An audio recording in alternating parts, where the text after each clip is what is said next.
So the Duke and Duchess of Sussex, Prince Harry and Meghan Markle, claim that they have been involved in a near-catastrophic car chase.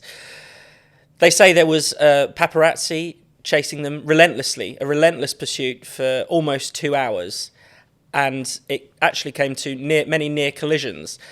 Tom, to coin a phrase, recollections may vary, and witnesses on the ground have suggested that it might not quite be so catastrophic. Yes, the diplomatic thing to say in this situation is that there are two sides to this story. So there is Harry and Meghan's side to this, which, as you say, is that there was this near catastrophic chase that went on for 2 hours, that it was relentless. Also, some members of their security team have gone onto the media and said that, people could have been hit. These paparazzis were really out of control. Then, of course, you got the response from the NYPD, who called this near catastrophic car chase challenging, but didn't really go much further than that.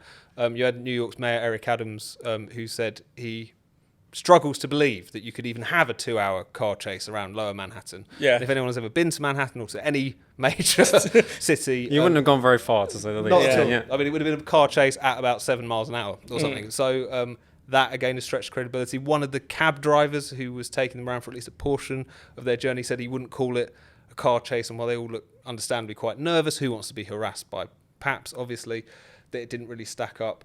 Of course, none of us were there. We don't know. But it is difficult to look upon these claims with anything but a level of scepticism, given the fact that we've been here so many times before, where recollections have varied to a pretty wide degree when it comes to Harry and Meghan. And you can't help but feel, particularly in the context of Harry and his ongoing legal cases recently this week against the UK and his security and so on, that maybe, just maybe, their truth was getting ahead of the real truth in this particular situation. But I daren't comment, obviously. Well, yeah, we can't say for certain, but we have an idea. Jacob, there is a tendency for them in particular, but for many people in public life, to exalt their kind of victim status, to say that they have, suffered like no one else has suffered. Do you think this could potentially be an example of that? Well, you've got this dynamic that's at play in all celebrity dynamics, where they like this love-hate relationship with the press, or the pap, as it were. That in this case is particularly acute, because in order to their whole narrative has been that they can't stay in the UK, that they can't fulfil any royal duties, or rather because of the relentless media attention, which they obviously on the one hand kind of crave, but on the other hand abhor.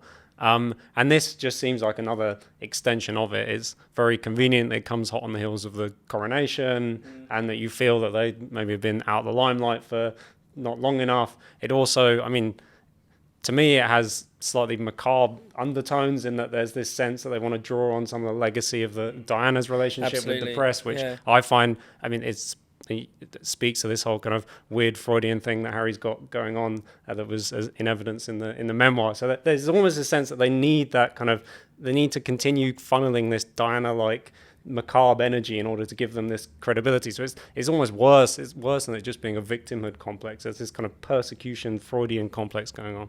I wonder if I should just clarify the extent of the Freudianness.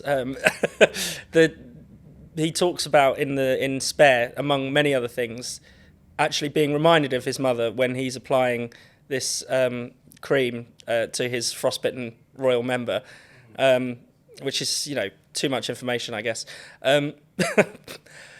Tom, Harry and Meghan have revealed everything about themselves.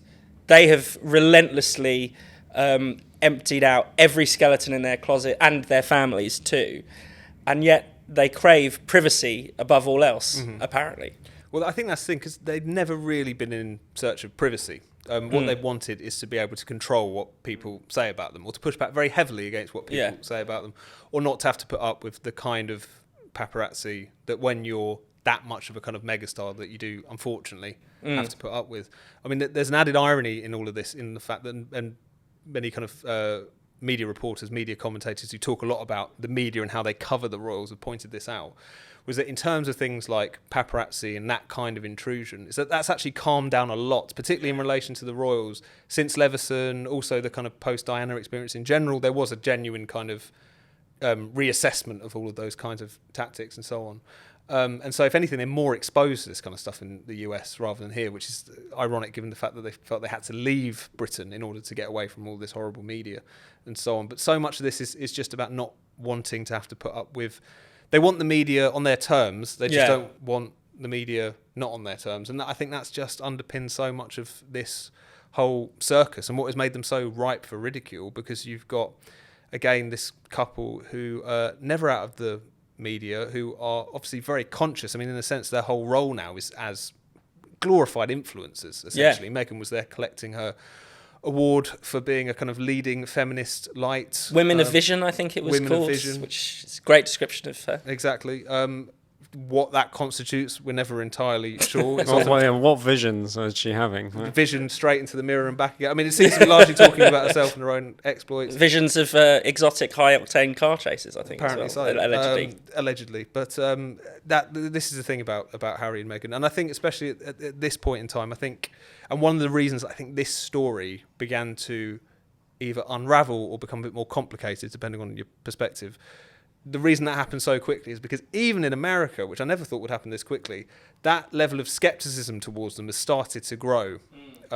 People who were originally very willing to believe that this lovely couple were just treated terribly by the British tabloids and the horrible racist English, they've been a little bit overexposed to them as well now. And they're starting to kind of see the exaggerations or the embellishments, shall we say, that they've been engaging with. And that's not something I actually saw happening this quickly. Yeah. It definitely has started to happen.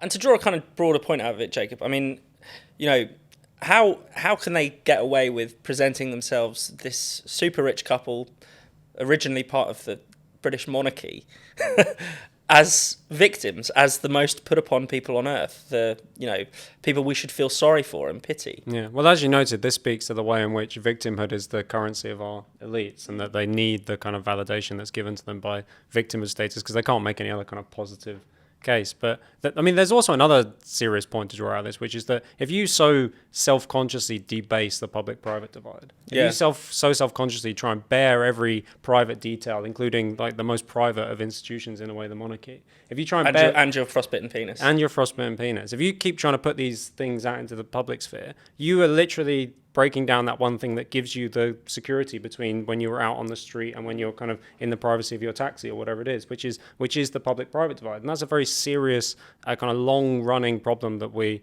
have, is trying to regain this balance between public and private. And the contemporary fascination with bearing all only serves to diminish this, which only means that there's no protection for people who are in the public eye.